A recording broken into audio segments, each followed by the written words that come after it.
بسم اللہ الرحمن الرحیم۔ لوگ سوال کرتے ہیں ان دنوں میں کہ یہ جشن عید میلاد النبی کیا ہے؟ تو میرے محترم بھائیوں، یہ بات خوب سمجھ لو کہ جشن عید میلاد النبی وہ چیز ہے جو رسول اللہ صلی اللہ علیہ وسلم کو معلوم نہیں تھی، اور نہ اللہ نے آپ کو اس کا حکم دیا۔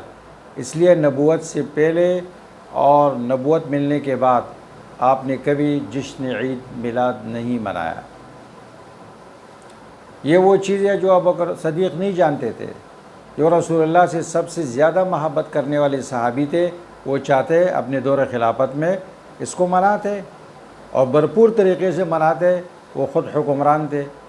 عمر رضی اللہ تعالیٰ عنہ کو یہ معلوم نہیں تھا۔ عمر رضی اللہ تعالیٰ عنہ وہ صحابی ہے، وہ شخصیت ہے کہ اسلام کے تمام بنیادی کام انہوں نے کیے، جس سے مسلمان اور کافر سب فائدہ اٹھاتے ہیں۔ ان کو تو یہ معلوم نہیں تھی۔ عثمان رضی اللہ تعالیٰ عنہ اس کو نہیں جانتے ہیں۔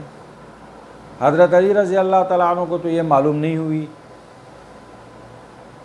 تو خلفائے اربعہ، حدیث میں اللہ کے رسول نے ارشاد فرمایا کہ میرے سنت پہ عمل کرو اور میرے خلفائے راشدین کے سنت پہ عمل کرو۔ تو نہ اللہ کے رسول صلی اللہ علیہ وسلم اس کو جانتے ہیں اور نہ خلفائے راشدین اس کو جانتے ہیں۔ اس کے بعد 4 ائمہ مجتہدین ہیں، امام ابو حنیفہ، امام مالک، امام شافعی، امام احمد رحمہم اللہ، وہ اس کو نہیں جانتے ہیں۔ تو جب اس کو پیغمبر نہیں جانتے، خلفائے راشدین نہیں جانتے، ائمہ مجتہدین نہیں جانتے، تو پھر یہ دین کہاں سے ہو گیا؟ ظاہر بات ایک من گھڑت چیز ہو گئی۔ اور عجیب بات ہے، اس کو وہ لوگ مناتے ہیں جو اپنے آپ کو اہل سنت والجماعت کہتے ہیں۔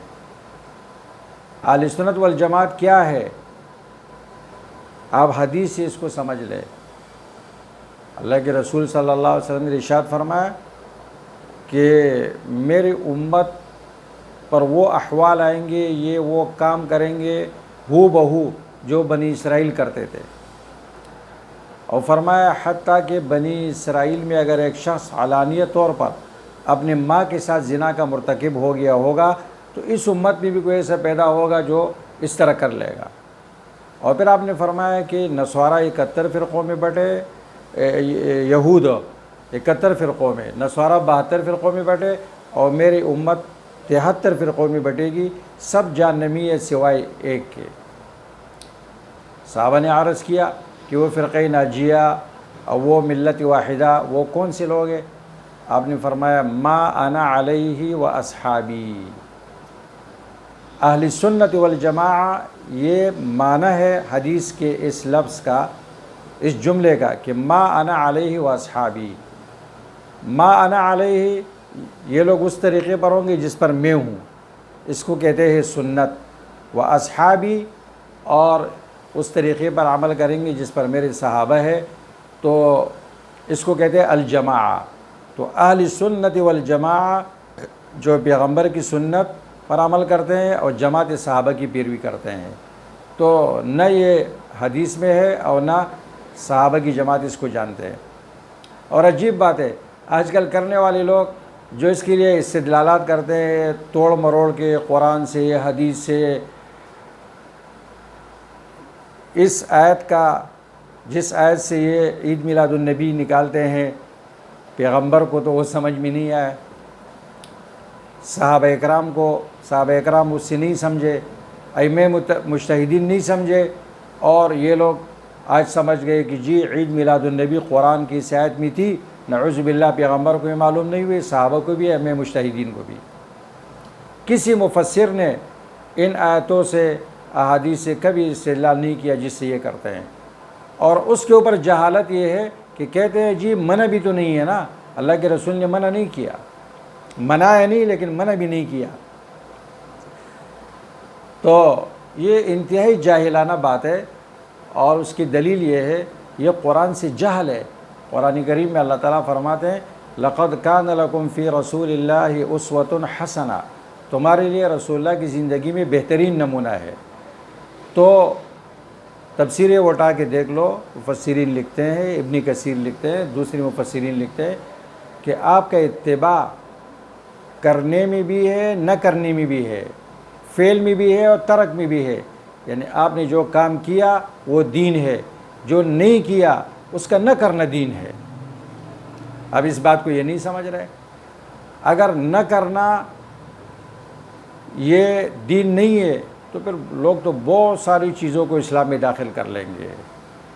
اس لیے سورۃ مائدہ کی آیت الیوم اکملت لکم دینکم، دین کے کامل ہونے کا اعلان کیا اللہ تعالیٰ نے. تو امام مالک فرماتے ہیں فما لم یکن یومئذ دینا فلا یکون الیوم دینا، جو اس زمانے میں دین نہیں تھا وہ آج بھی دین نہیں ہے. تو جشن عید میلاد النبی اس زمانے میں بھی دین نہیں تھا تو آج بھی یہ دین نہیں ہے. یہ عیسائیوں کی نقالی ہے. عیسائیوں نے عیسیٰ علیہ السلام کی ولادت کا جشن مناتے ہیں. نہ عیسیٰ علیہ السلام نے خود منایا، نہ عیسیٰ علیہ السلام نے اس کا حکم دیا، عیسائیوں نے خود اس کو گڑھا ہے. تو یہ عیسائیوں کی نقالی تو ہو سکتی ہے لیکن یہ دین نہیں ہو سکتا ہے. اور